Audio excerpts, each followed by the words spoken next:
My name is Stijn van Nieuwerburgh. I'm the Earle Kazis and Benjamin Schore Professor of Real Estate and Professor of Finance at Columbia Business School. I teach real estate finance in the MBA program, real estate analytics, as well as a PhD class on empirical asset pricing. And my research is at the intersection of real estate, finance, and the macroeconomy. So my latest work has been studying the aftermath of the COVID pandemic and how it has reshaped residential and commercial real estate markets.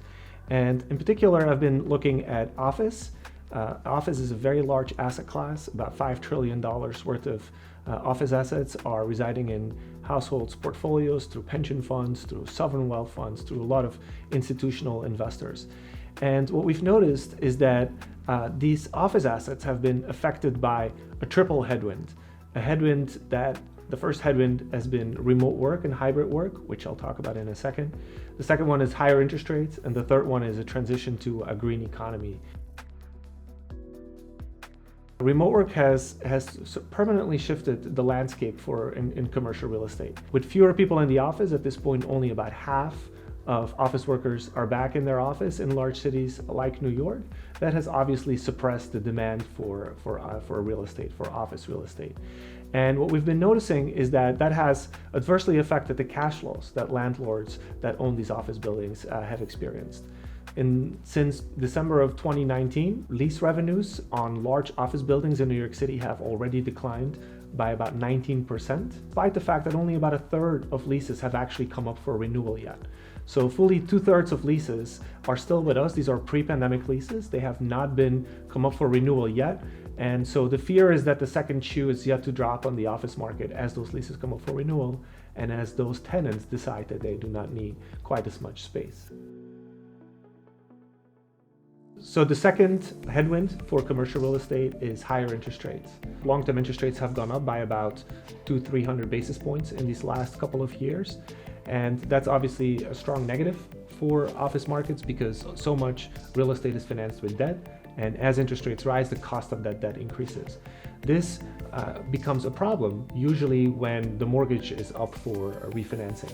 Right? A lot of commercial real estate is financed with 10-year fixed rate mortgages. At the end of that 10-year horizon, the mortgage needs to be refinanced. And when interest rates have gone up so starkly relative to the previous time that the mortgage was financed, then that creates large cash flow problems, potentially even an inability to refinance the debt. The third headwind is it has to do with greenhouse gas emissions. In cities like New York City, buildings account for about 60% of greenhouse gas emissions. And places like New York City have passed climate regulation a few years back that is scheduled to kick in on January 1st of 2024. And by some counts, something like 3,500 office buildings will be fined because they will not meet the greenhouse gas emission standards. Those fines are scheduled to escalate and increase every year until 2030.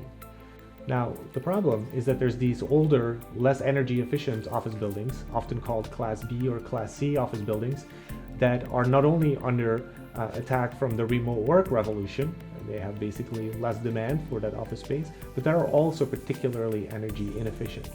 And so fixing up those buildings is typically very expensive, and there's sort of low cash flow stability for these assets in the first place. So the combination of these higher interest rates, remote work, and the climate regulation risks making these Class B and Class C office assets stranded assets.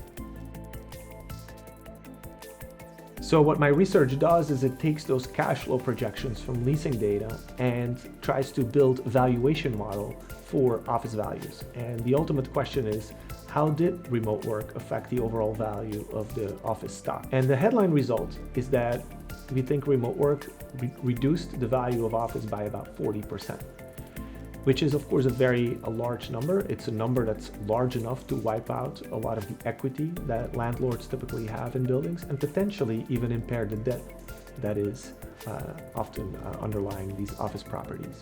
And given these challenges, our CBS students have their work cut out for themselves.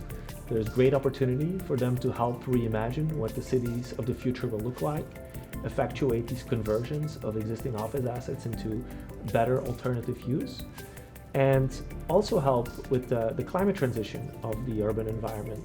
There is a lot of funding available through the Inflation Reduction Act that was passed last year that could potentially be harnessed to turn these brown office assets into green apartment living, thereby solving the affordable housing problem, the remote work problem, and the climate.